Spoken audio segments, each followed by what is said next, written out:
Tuloy-tuloy po tayo dito sa memo sa gitna ng kakulangan sa mga ospital, yung mga kakapusan sa mga health worker at mahabang pila sa mga pasyente.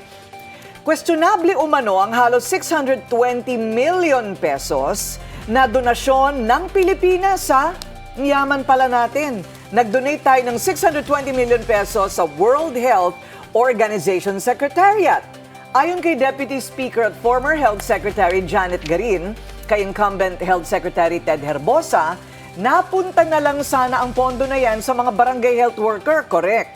Ang daming hindi nabibigyan ng mga ano nila. Benepisyo. Hindi lang yun, yung mga senior citizen na kailangan ng gamot, parati daw wala, o kaya they have to choose kung sino lang ang bibigyan nila. Mga kumakatok sa mga opisyal.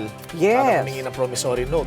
Correct. Oo. Procurement pa ng gamot, yung pagbili, o dagdag na doktor at mga nurse sa ospital. Yan, 620 million pesos, magdodonate ka lang para sa secretariat. Wala pa dyan yung dinonate niya na lupa sa BGC daw para paglagyan ng office at yung ipagpapatayo pa na building. Mabuti sana kung ipagpapatayo mo ay ospital. Pero ang mas malaking tanong kung ito ay donasyon para sa Global Health Cooperation at kung ganon, may pakinabang nga ba talaga ang ordinaryong Pilipino dyan? Memoha na nga yan. Hindi ba? Okay, para naman malinawan din tayo sa issue na ito, makakausap natin ngayon mismo via Zoom, House Deputy Speaker and Iloilo 1st District Representative Janet Garin, na dati ring Health Secretary. Welcome to Memo, Kong Garin. Good morning, Corina. Good morning, Willard. Maraming salamat sa pag-imbita dito sa Memo. Opo, yung donasyon na yan, is that yearly? Ang donasyon na ito, kinumit nila, I believe voluntarily, sometime in 2024. Kaya nga, the year after, paulit-ulit na namin itong tinatanong sa budget deliberations kung talaga bang kailangan. When you donate to the WHO Secretariat, dalawang klase po ang pondo niyan. Earmarked funds at unearmarked funds. Almost always, more than 80% of the donation goes to earmarked fund. Ibig sabihin, kapag ikaw ay nag-donate, mapupunta siya sa specific diseases na i-identify mo. Ibig sabihin, may ambag sa bayan mo. However, in this case, Secretary Herbosa donated unearmarked funds. Ibig sabihin, bahala na yung global leadership kung gagamitin nila yan saan. And usually, it's being spent on, let's say, meetings, MOE maybe or whatever. Kaya nga, medyo nasasaktan kami kasi habang umiikot, kitang-kita mo ang pangangailangan ng pera sa kalusugan. And that's roughly 620 million pesos, not to mention the other donations. No? Ito ay panibagong donasyon. Ano pa po yung mga dinonate na natin? Meron kasing contribution na regular na binibigay ng member nations, no? So iba 'yon. Now this is on top, no? Kaya parang nagkakaroon niya ng investment round. So nag-host ng meeting at nagsabi na, o sige, halika, kung sino ang gusto diyang mag-donate para idagdag. No? But come to think about it, Thailand, based on the dashboard of WHO, Thailand did not donate anything, no? Mas mayaman sila kesa sa atin. Brunei gave 500,000. Malaysia gave $2 million. Vietnam gave $50,000. Tayo naman ay talagang tumataginting na $10 million or 620 million pesos. Parang nakisabay tayo sa mga bansang kagaya ng Singapore and Indonesia, which is, to my point, is very impractical. At yung ibang bansa, yung mga malalaking donasyon kagaya ng UK, Switzerland, US, it's earmarked funds. Ibig sabihin, napupunta siya sa mga specific na sakit kung saan sila ay nagko-contribute sa research buong mundo o dun sa mga pangangailangan ng kanilang partner countries. In this case, it's unearmarked. Bahala na si Batman. Oo, ang yaman natin, ano? So, bago yung tanong po ni Willard, ano po bang pakinabang ng Pilipino dyan? Bakit po natin kailangan mag-donate? Kung meron naman tayong mga membership fees, etc., ma-etsapuera ba tayo pag hindi tayo nag-donate ng ganyang kalaki? O does it give the Health Secretary of the Philippines extra pull or influence to the organization? No. Nung nakaraang taon, talagang namayagpag sa balita na siya nga ay naging WHO, World Health Assembly President. Ang presidency ng World Health Assembly is rotated, no? Iniikot yan sa iba't ibang bansa. Ibig sabihin yan, ikaw ay presiding officer sa convention or sa assembly. Yung meron kang influence or you directly contribute to decision making is the executive board, where you sit for 3 years. Yun ang may pakinabang. But the Philippines has been getting that as a membership to the executive board, pero wala tayong ginasto ni piso. When I was Secretary of Health, we were able to join the executive board and I handed that down to my successor. Wala tayong kinontribute doon. So sa pananaw ko, and based on my experience, walang dagdag na ambag. Kung merong extra funds, pwede yan. Kung mayaman kang bansa, why not share? But in the case of the Philippines, medyo masakit talaga. Kung kayo po ang tatanungin, ma'am, saan po dapat dinala itong 620 million pesos para naman makabenepisyo ang publiko? Ang dami nating kababayan, bumibili pa ng pneumonia vaccine. May bayad yung flu vaccine, rabies. No, sa pagkakaintindi ko, before, rabies full dose na binabayaran ng gobyerno. Subalit ngayon, bibigyan ka ng libre na 1 dose, the rest, babayaran mo na. Kaya tuloy marami pa rin namamatay sa rabies kasi mahal eh. Hindi ko alam yun Mabuti pa yung aso. Merong provision para bigyan ng anti-rabies vaccine ang mga aso. Sa tao pala, kailangang bayaran po yan. So, pneumonia, rabies, ano pa po yung mga health center na walang pakinabang? At marami tayong, ang binibigay kasi ng DOH na ito ay paulit-ulit natin na pinababago, when they present their accomplishment report, sasabihin nila number of facilities repaired or constructed. Pero, linagyan mo lang ng isang pintuan, nilagyan mo lang ng bintana, nire-record na. Dapat hindi ganon. It should be number of facilities accredited by PhilHealth. Kasi pag accredited yan, ibig sabihin kumpleto sa infrastruktura, sa gamit at sa tao, at meron niyang ambag sa publiko at napapaikot mo, it will be sustainable because PhilHealth will continuously fund it. So, ilan pa ang ating primary healthcare facilities na hindi accredited ng PhilHealth? May mga kulang-kulang na konti. No, ilan pa yung mga walang doktor kasi hindi kayang magbayad ng ating mga LGUs na class D and E, no, or mga 5th class municipalities. Ito ay pwede talagang tugunan. No? Ang daming pangangailangan. Talagang nakakapanghinayang. Kasi nga, alam naman natin sa budget, pinipilit mong i-squeeze. At ngayon nga, ang malaking katanungan, anong mga programa ang nabawasan? Saan ikinaltas ang 620 million pesos para i-donate? At kaya kami, Corina, Willard, na nanawagan continuously dito. Last year pa, the previous year, kasi meron pang naiiwang, I believe, 6 million, parang 6.5 million na parang for transfer pa. No? Kasi ano yan parang over a span of 4 years. So bakit hindi na yan ihinto? Kasi sayang talaga $6.5 million, ma'am. Dollars, yes. So kasi sa $10 million, if you look at the WHO dashboard, ang na ito-transfer na ng DOH ay nasa mga $3.5 million. No? So if we consider the conversion rate na sa 155 million. So meron pa tayong 400 plus no, na sayang. Nabanggit nyo rin po, ma'am, ang pag-donate umano ng lupa ni Health Secretary Herbosa sa BGC para daw pagtayuan ng office. Ano po ang mga detalye nito? Yan rin po ay na-announce niya as donation, no, na a government property in BGC to be donated for the construction of a new regional office of WHO. Meron silang existing na office. Hindi naman na ayaw nating bigyan no, ng opisina. But then, there is an existing office. It can be repaired. It's in Manila, no, as a city of Manila.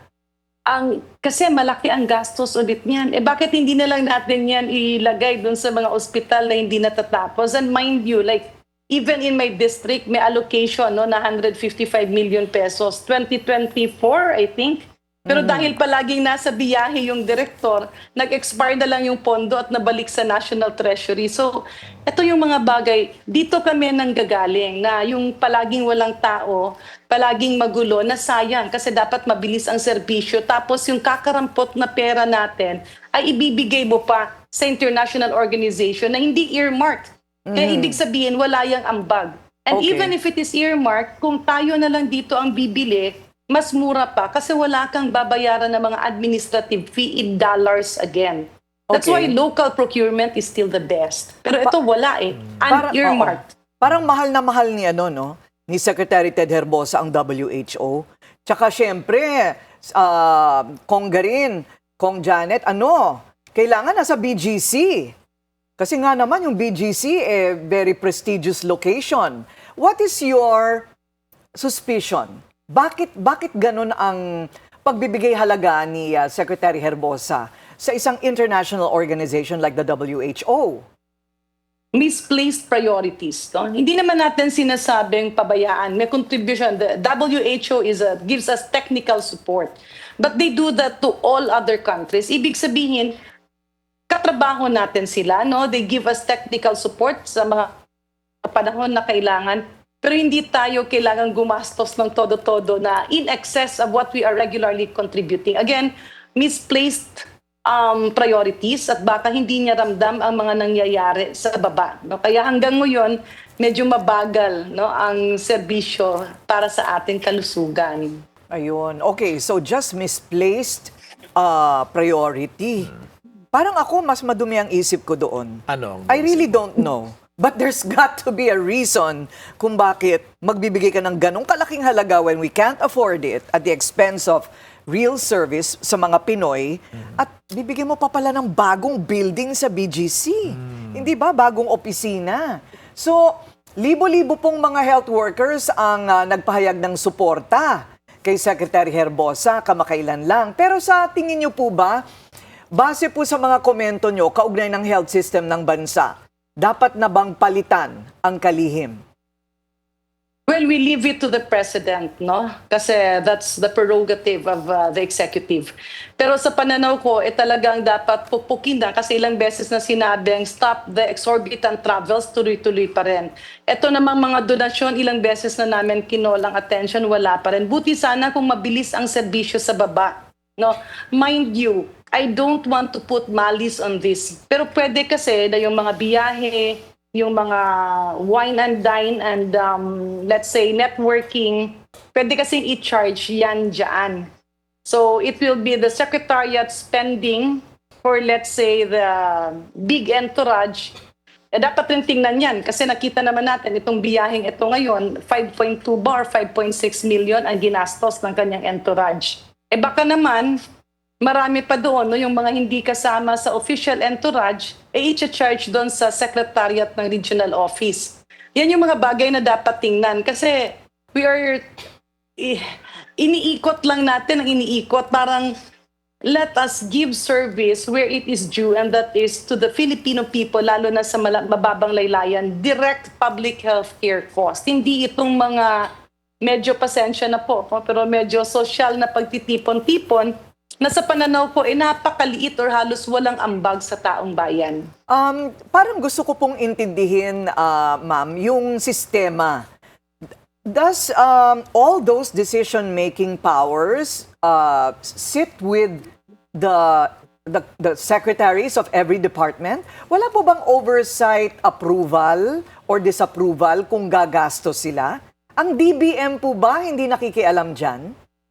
Well, this also happened before, no, during the Pinoy administration. No, the same, I believe that was also may konting hawig, no, sa personalities involved. But that was only $400,000.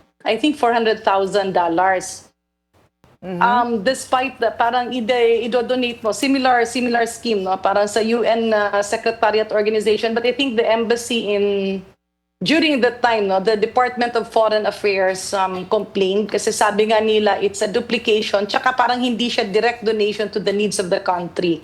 And that was canceled. No? There was an order by, I believe, the former president to cancel it. Okay, so Gusto ko malaman kasi, Willard, Oo. paano ba natin ito mapipigilan kung ang kapangyarihan ay nananatili sa sekretary lang mismo? At siya lang ang nakakaalam kung bakit 50 ang daladala niya. Oo. Hindi ba dapat yan may oversight para mapigilan bago magastos yung pera? Una siguro dahil may travel clearance, di ba, na Yes. i-issue sa executive. Pwede sigurong dun pa lang ay masilip na anong purpose ng biyahe ng mga ito. Ano po ang inyong suggestion, ma'am? Paano Well, mapipigilan ng ganito?